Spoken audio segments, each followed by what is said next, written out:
Assalamualaikum, Salam Malaysia Madani, Kanta 744 mendahului berita. Kita mulakan dengan rangkuman berita utama hari ini dalam segmen esensi. Sektor pelaburan negara semakin mengukuh dengan peningkatan cecah 60% pada suku pertama tahun ini. Menteri Pelaburan, Perdagangan dan Industri berkata ia melibatkan nilai pelaburan 71.4 bilion ringgit.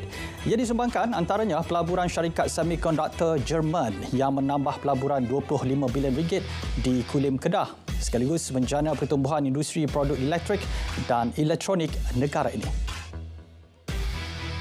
Malaysia akan kemuka cadangan baharu berhubung projek kereta api berkelajuan tinggi HSR Kuala Lumpur, Singapura kepada Republik itu.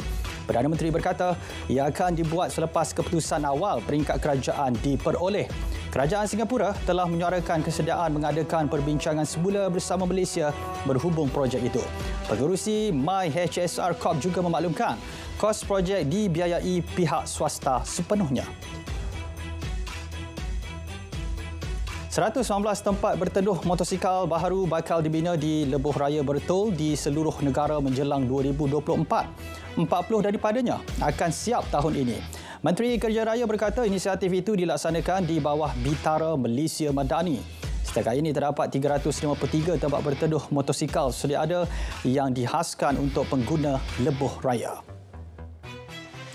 619 ditawar jawatan doktor tetap di Sarawak. Timbalan Menteri Kesihatan berkata tawaran itu bagi mengatasi masalah kekurangan doktor di hospital dan klinik kesihatan di negeri berkenaan.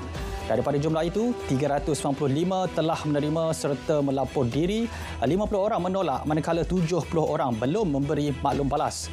Sementara itu, 55 orang yang telah lapor diri perlu melanjutkan pelajaran manakala 49 orang membuat penangguhan. Sementara itu, KKM memaklumkan menerima 1,843 rayuan penempatan sedia ada mahupun bertukar ke penempatan lain. Ia susulan urusan penempatan bagi pelantikan tetap yang dibuat pada 9 hingga 24 Jun lalu. Ketua Pengarah Kesihatan berkata, Mesyuarat Jawatankuasa Rayuan telah bersidang sebanyak 2 kali bagi mempertimbang rayuan pegawai. Rayuan yang mempunyai asas kukuh telah diluluskan dan keputusan rayuan telah dimaklumkan kepada pegawai. Kandungan berbentuk patriotik perlu dirancangkan di semua platform media sosial sempena meraikan Bulan Kebangsaan. Menteri Komunikasi dan Digital berkata kandungan berunsur patriotik terutama di aplikasi TikTok dilihat masih kurang memberangsangkan. Pihaknya merancang bekerjasama dengan beberapa pempengaruh bagi usaha meningkatkan kandungan tersebut terutama dalam kalangan anak muda.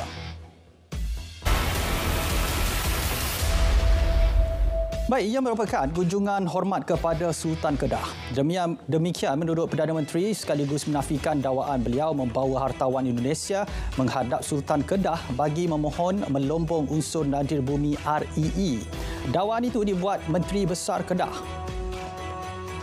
Polis terima 8 laporan kesalahan berkaitan PRU DUN di Pulau Pinang setakat semalam. Susulan itu, kertas siasatan telah dibuka bagi kesemua kes. Jurucakap media PRU DUN, RPK Pulau Pinang berkata ia melibatkan 6 kes kesalahan merosakkan bendera dan sepanduk parti, 1 kes berkaitan memfitnah calon bebas dan 1 kes membabitkan isu agama raja bangsa iaitu 3R. Lebih 17,000 anggota dan pegawai tentera Medan Barat dan pasangan mereka terlibat di PRU DUN ke-15. Panglima Medan Barat Tentera Darat berkata anggota berkenaan akan mengundi pos manakala pasangan mereka akan mengundi awal pada 8 Ogos. Ia melibatkan 27 kawasan di dalam Medan Barat iaitu 6 di Kelantan dan Kedah, 8 di Terengganu dan 7 di Pulau Pinang. KTMB sedia 2 perkhidmatan tambahan train elektrik ETS bagi laluan Padang Besar, KL Sentral, Padang Besar sempena PRU DUN dan cuti sekolah akan datang. Perkhidmatan tambahan itu akan beroperasi selama 3 hari bermula 11 hingga 13 Ogos untuk pilihan raya dan 10 hari bermula 25 Ogos hingga 3 September sempena cuti sekolah. Train tambahan itu menawarkan lebih 8,000 tiket yang akan mula dijual 10 pagi esok. 1.5 juta ringgit diperuntuk KPKT bagi memulihkan projek perumahan swasta terbengkalai di Kuala Kangsar. Ia membabitkan projek perumahan Taman Mayang Fasa 2 yang gagal peroleh CFO atau CCC. Ini kerana loji rawatan kubahan di kawasan itu gagal dinaik taraf ekoran pemajunya berdepan masalah kewangan dan teknikal. Peruntukan daripada KPKT akan digunakan untuk menyelesaikan masalah berkenaan hingga keseluruhan projek memperoleh CFO atau CCC. Pemeriksaan bagasi oleh Jabatan Kastam Diraja Malaysia JKDM di bahagian pelepasan penumpang terhad kepada hand carry baggage. Demikian menurut JKDM berkenaan insiden warga India bersama 47 ekor ular dan 2 ekor biawak di dalam beg berstatus check-in baggage lepas terbang ke India dari Kuala Lumpur. JKDM tidak dapat memberi maklum balas bagi bagasi berstatus check-in baggage tersebut. 5 buah rumah di tingkat 4 Blok 66 Rumah Pangsa Taman Ungku Tun Aminah Skudai, Johor Bahru musnah terbakar awal pagi tadi. Komandan Operasi Balai Bomba dan Penyelamat Skudai berkata kesemua penghuni berjaya menyelamatkan diri. Sebuah rumah musnah 90% manakala 4 buah rumah lagi musnah sehingga 60%. Punca kebakaran masih dalam siasatan. 58 kompaun dikeluarkan penguatkuasa DBKL menerusi operasi sepadu bersih ke atas peniaga dan penjaja di 4 lokasi.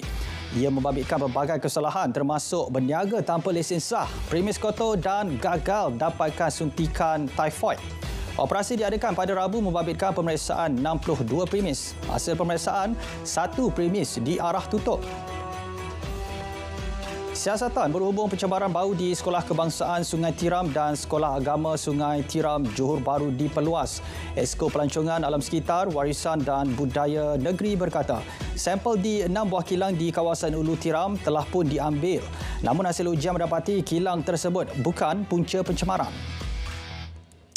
Yang di-Pertuan Agong Al-Sultan Abdullah Riayatuddin Al-Mustafa Billah Shah berangkat ke Majlis Pelepasan Kontingen Ekspedisi Simulasi Menyelamat di altitude tinggi at Mardi Himal, Nepal. Baginda menzahirkan rasa bangga atas inisiatif semua pihak yang terlibat menjayakan ekspedisi itu setelah menjalani latihan intensif. Pada masa sama berharap pendaki memperoleh pengalaman berharga menyelamat di kawasan altitude tinggi untuk dipraktikkan pada masa depan. Sultan Brunei, Sultan Hassanal Bolkiah dan Permaisuri Raja Isteri Pangeran Anak Saleha berangkat pulang ke Brunei 11.30 pagi tadi. Pasangan diraja berlepas pulang dari Pangkalan Udara TUDM Subang. Sultan Brunei berkenan mengadakan lawatan 3 hari ke Malaysia bermula Rabu bagi memperkukuh kerjasama antara kedua-dua negara. Semalam, 2 MOU dimeterai dalam bidang belia dan sukan serta kehakiman syariah. Sarawak berhasrat memperkenal penggunaan permit kerja secara elektronik atau dikenali sebagai e-resident kepada profesional dari luar yang berkhidmat di negeri ini. Bagi tujuan itu, Premiernya memaklumkan satu pasukan telah dihantar ke Estonia bagi mempelajari model e-resident negara terbabit. Kerajaan negeri akan meneliti secara mendalam model berkenaan terlebih dahulu sebelum mengambil langkah seterusnya. Hampir 22,000 peluang pekerjaan dan latihan industri ditawar sempena Hari Terbuka Kementerian Pelaburan, Perdagangan dan Industri MITI. Program berlangsung esok di Dewan Raja Muda Musa Shah Alam. Ia disertai 20 syarikat termasuk sektor pengurusan, elektrik dan elektronik, peranti perubatan serta aero angkasa. Ini pula Perak bakal mempunyai satu lagi daya tarikan baharu dengan wujudnya Taman Tema Dinosaur. Pembinaan bermula awal tahun depan itu dijangka siap menjelang Ogos sekaligus merancangkan lagi Tahun Melawat Perak 2024. Kos pembinaan membabitkan RM7 juta di kawasan seluas lebih 2 hektar di Taman Rekreasi Gunung Lang Ipoh. Datuk Bandar Ipoh berkata ia merupakan yang pertama terletak dalam kawasan Geopark Lembah Kinta. Kuala Lumpur dan Putrajaya menjadi lokasi ke-9 konvoi Kembara Merdeka Jalur Gemilang 2023. Semangat patriotik diteruskan 66 peserta konvoi yang bakal singgah di 5 parlimen iaitu Setiawangsa, Lembah Pantai, Bukit Bintang, Bandar Tun Razak dan Putrajaya. SMK Seri Titiwangsa dipilih lokasi pelepasan laluan peringkat Kuala Lumpur dan Putrajaya. Konvoi akan diteruskan ke Institut Pendidikan Guru Lembah Pantai sebelum meneruskan perjalanan ke beberapa lagi laluan sekitar ibu kota esok.